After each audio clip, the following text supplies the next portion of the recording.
తులవారికి గనక చూసుకున్నట్లయితే ప్రస్తుతం మీకు మీ యొక్క లగ్నాధిపతి అయినటువంటి శుక్రుడు నీచ పొందుతున్నాడు ఈ యొక్క పక్షంలో ఆగస్టు 2వ తేదీ నుంచి.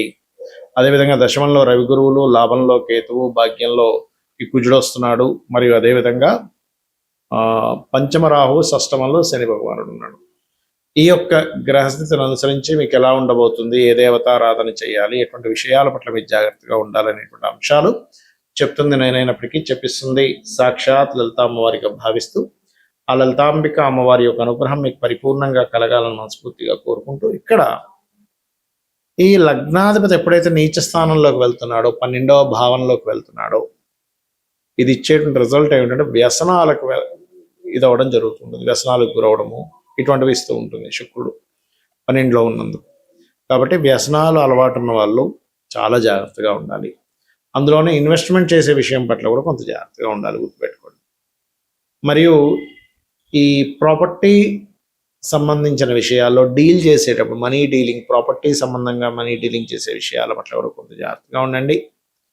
ఉద్యోగ సంబంధించిన విషయంలో అయితే మంచి అభివృద్ధి అయితే ఉంటుంది. కాకపోతే కొన్నిసార్లు ఒక దగ్గర స్ట్రక్ అయిపోయే వెంటనే ఫీలింగ్ కూడా కలుగుతూ ఉంటుంది, అందులో ఎటువంటి సందేహం లేదు. అదేవిధంగా కాస్త ఈ సినిమా ఫీల్డ్లో ఉండేటువంటి వారికి, క్రియేటివ్ ఫీల్డ్స్లో ఉండేటువంటి వారికి, యానిమేషన్ రంగాల్లో ఉండేటువంటి వారికి చాలా బాగుంది, రాజకీయ నాయకుడికి కూడా. మరియు అదేవిధంగా ఇక్కడ గమనించినట్లయితే ఇక్కడ సప్తమాధిపతి భాగ్యంలో ఉంటూ ఎప్పుడైతే ఈ శత్రుక్షేత్రంలోకి వెళ్తున్నాడో, కొంచెం జీవిత భాగస్వామిని కానీ లేదా పార్ట్నర్స్ని కానీ ఎంపిక చేసుకునేటువంటి అంశంలో చాలా చాలా చాలా జాగ్రత్తగా ఉండాలి, గుర్తుపెట్టుకోండి. ఇక మీరు నిత్యము చేయవలసినటువంటి దేవత ఆరాధన ఏమిటి అని చెప్పి చూసుకున్నట్లయితే, ఇక్కడ మీరు నిత్యము కూడా దుర్గా అమ్మవారి యొక్క ఆరాధన చేయండి. అయితే కొంతమందికి ఉద్యోగంలో కొంత స్ట్రక్ అయినట్టు కూడా ఉంటుంది అని చెప్పాను. కాబట్టి ఆ యొక్క ఇబ్బంది తగ్గాలి అంటే ఓం మాణిక్య మకుటాకార జానుద్వయ విరాజితాయ నమః చేసుకోండి. లేదంటే వ్యసనాలు బారవుతున్నారు అన్నప్పుడు ఓం పదద్వయ ప్రభాజాల పరాకృత సరోరుహాయే నమః చేసుకోండి. అన్ని విధాల మీకు బాగుంటుంది. ఇక్కడ ఏంటంటే మనకి గ్రహం ప్రతి నెల ఏదో ఒక గ్రహం మారుతూనే ఉంటుంది. కొన్నిసార్లు ప్రతి 14, 15, 16 ఈ తారీఖుల్లో రవి మారుతూ ఉంటాడు. దాంతోపాటు శుక్రబుధులు కూడా ముందు వెనక్గా మారుతూ ఉంటారు. శని అయితే 2.5 సంవత్సరాలకి, గురువు అయితే సంవత్సరానికి ఒకసారి. ఇప్పుడు అతిచారంలో ఉంది కాబట్టి ఎవరి 4 నెలలకు ఒకసారి మారిపోతూ వచ్చింది. అదేవిధంగా రాహుకేతులు సంవత్సరంన్నరకి మారుతూ ఉంటారు. చంద్రుడు అయితే 2.5 రోజులు. ఇక్కడ నేను మీకు ఒక విషయం చెప్తాను. ఎప్పుడూ కూడా మనకు లైఫ్లో చేంజింగ్స్ అనేవి ఎప్పుడు జరుగుతాయి, అది ఉద్యోగంలో కావచ్చు, మన ఆలోచన విధానంలో కావచ్చు, ఆవేశపూరితంగా చేసే విషయాల్లో కావచ్చు, కొన్ని చేంజింగ్స్ అనేవి ఉంటాయి. అవి ఎప్పుడు జరుగుతాయంటే ఒక గ్రహం మారినప్పుడు జరుగుతూ ఉంటాయి. దీంట్లో ఒక్కొక్క గ్రహం మారినప్పుడు కొన్ని విషయాల పట్ల మీరు కాన్సన్ట్రేషన్ చేయాలి. అదేంటో చెప్తాను ఈరోజు నేను మీకు. శని మారుతున్నాడు అంటే మీరు పర్టికులర్గా వృత్తికారకుడు కాబట్టి మీ లైఫ్లో చాలా major incident, major related issues మారుతాయి, గుర్తుపెట్టుకోండి. అది ముఖ్యంగా వర్క్ రిలేటెడ్ ఉంటుంది. జూపిటర్ ఎప్పుడైనా రాశి మారాడు అంటే అది జీవుల మీద పడుతూ ఉంటుంది. ఎలాంటి జీవుల మీద? విశ్వంలో ఉండేటువంటి మొత్తం జీవుల మీద పడుతూ ఉంటుంది, గుర్తుపెట్టుకోండి. అదేవిధంగా ధర్మం మీద, జీవుల మీద. అందుకే చూడండి, గురువు అతిచారంలో ఇప్పుడు మనకి గోచారంలో కర్కాటక రాశిలో ఉండడం వల్ల, అది కాలసర్ప యోగంలో ఉండడం వల్ల జీవులు అనేక మంది మరణించడం. అంటే ఎట్లాగా కొన్ని అధర్మపరంగా ఎవడో ఏదో పైకి తీసుకెళ్ళి ఒక అమ్మాయి తోసేయడం అనుకోండి, లేకపోతే చంపేయాలనుకోండి, లేకపోతే యుద్ధం సీజ్ ఫైర్ అంటూనే ఒక మళ్ళీ యుద్ధం ప్రారంభించేసి మళ్ళీ చాలా మంది లక్షల ప్రజలు నష్టపోవడానికి, కోట్ల ప్రజలు ఇబ్బంది పడడానికి కారణాలు అవుతూ ఉంటాయి. జూపిటర్ ఇండివిజువల్ హౌస్లో మీకు ఒక ఫ్రూట్ఫుల్నెస్ని ఇస్తుంది, లగ్నం నుంచి భావంలో ఏ భావంలో మారింది దాన్ని బట్టి.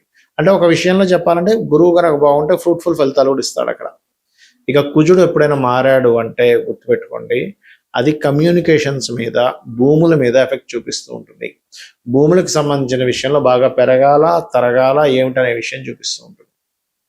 అదేవిధంగా ఉదాహరణకి రవి మారాడు అనుకోండి, మీ కీర్తి ప్రతిష్టలు, ప్రమోషన్ వస్తుందా లేదా, లేకపోతే సంతానం కలుగుతారా లేదా, ఇలాంటి విషయాలను అది మూమెంట్ చేస్తూ ఉంటుంది. చంద్రుడైతే ప్రతి 2.5 రోజులు మారుతూ ఉంటాడు, అది పెద్ద విషయం కాదు. అది మనస్తత్వం మీద, మీ లగ్నాన్ని బట్టి ఉంటుంది. ఇక శుక్రుడు, బుధుడు కనుక చూసుకుంటే, శుక్రుడు మీ ధన వ్యవహారాలు లేదా ఇంట్లో ఉండేటువంటి స్త్రీల విషయంలోని, అలాగే మీరు మీ లగ్జరీ రిలేటెడ్ వాహనం కొనుక్కోవడం, గృహం కొనుక్కునే విషయాలకి అది పాజిటివ్గా ఉంటుందా నెగిటివ్గా ఉంటుందా అని అర్థం చేసుకోవాలి. బుధుడు మీ విద్యా సంబంధించిన మీరు తీసుకునే డెసిషన్స్ మీద, అదేవిధంగా మీ ఐడియాలజీ మీద, దీని ప్రభావం చూపిస్తూ ఉంటుంది. రాహుకేతువులు మాత్రం పర్టికులర్గా రాహు మీకు ఒక ఆశ పుడుతుంది కానీ అది ఖచ్చితంగా నెరవేరుతుంది, లేకపోతే ఆశ వల్ల మీరు మోసపోతారా అని చెప్తుంది. కేతువు కొన్నిటిని కట్ చేసుకుంటూ ముందుకు వెళ్ళిపోవాలని కొన్ని విషయాలకి కొన్ని కట్ అయిపోతుంటాయి మన లైఫ్లో. అంటే కొన్ని బంధాలు కట్ అవ్వచ్చు, కొంత ఆఫీస్ నుంచి ఇంకో ఆఫీస్ మారచ్చు, లేనట్లయితే కొన్ని వ్యసనాలు వదిలేయచ్చు, లేదా కొన్ని వ్యసనాలకి కనెక్ట్ అయిపోవచ్చు, మనిషి చెప్పలేము, అలా ఉంటూ ఉంటుంది. బట్ ఏదైనా సరే డిటాచ్మెంట్ కేతు ఇస్తూ ఉంటాడు. అయితే ఎప్పుడైనా ఒకటే గుర్తుపెట్టుకోండి, మీకు గ్రహస్థితి బాగుండాలి అంటే ఏ గ్రహం మారితే ఆ గ్రహానికి సంబంధించిన దానం ఇవ్వండి. ఫస్ట్ ఆఫ్ ఆల్ గుర్తుపెట్టుకోండి. లేదా ఆ గ్రహం ఏ గ్రహంతో కలుస్తుందో దానికి సంబంధించిన దానం ఇవ్వండి. అలా ఒక్కొక్క గ్రహానికి చూసుకుంటే రవి అయితే సూర్యుడు, చంద్రుడైతే చంద్రుడు 2.5 మారుతూ ఉంటాడు కూడా పర్లేదు, శివాభిషేకం చేసుకోమంటుంటారు. అందుకే ఎందుకంటే చంద్రుడు 2.5 రోజులకు మారుతూ ఉంటాడు, రోజుకో నక్షత్రం మారుతూ ఉంటాడు. శివాభిషేకం చేసుకోవడం వల్ల చంద్రబలం పెరుగుతుంది. కుజుడైతే కందులు, బుధుడైతే పెసలు, శుక్రుడైతే బొబ్బర్లు, గురువైతే శనగలు, శని అయితే నువ్వులు, రాహు అయితే మినుములు, కేతు అయితే ఉలవలు దానంగా ఇవ్వాలి. గుర్తుపెట్టుకోండి. ఇవి గనక మీరు గ్రహం ఎప్పుడు మారుతుంది అనేటువంటిది మీరు గూగుల్లో సెర్చ్ చేసినా తెలుస్తుంది. సన్ ఈ సంవత్సరం ఈ రాశి నుంచి ఈ రాశి ఎప్పుడు మారుతుందంటే అది డేట్ ఇస్తుంది. చాట్ జీపీటీ కూడా ఇస్తుంది, లేదా మీరు పంచాంగంలో చూసుకున్నా కూడా కనబడతాయి. పంచాంగంలో చాలా స్పష్టంగా ఏ గ్రహం ఎప్పుడు మారుతుంది అనేటువంటిది ఇస్తూ ఉంటారు. ఆ రకంగా మీరు చూసుకుంటూ ఉండాలి. గుర్తుపెట్టుకోండి. ఇలా చూస్తూ మీరు నిత్యము కనుక మీ యొక్క పూజా గదిలో నిత్య దీపారాధన ముఖ్యంగా అలవాటు చేసుకోండి.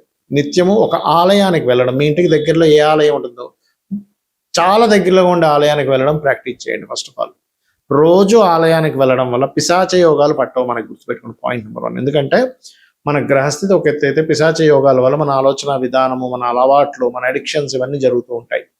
అది క్లియర్ అవుతుంది. గుర్తుపెట్టుకోండి. ఇలా చేయండి.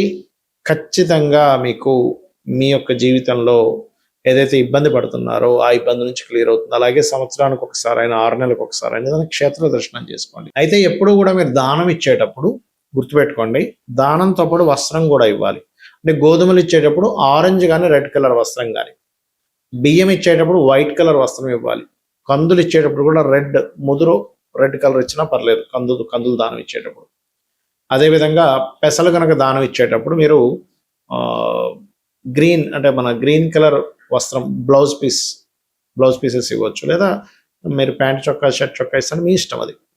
అలాగే గురువు అనుకోండి yellow colour or cream colour, Shani అనుకోండి బ్లూ ఆర్ బ్లాక్ కలర్స్.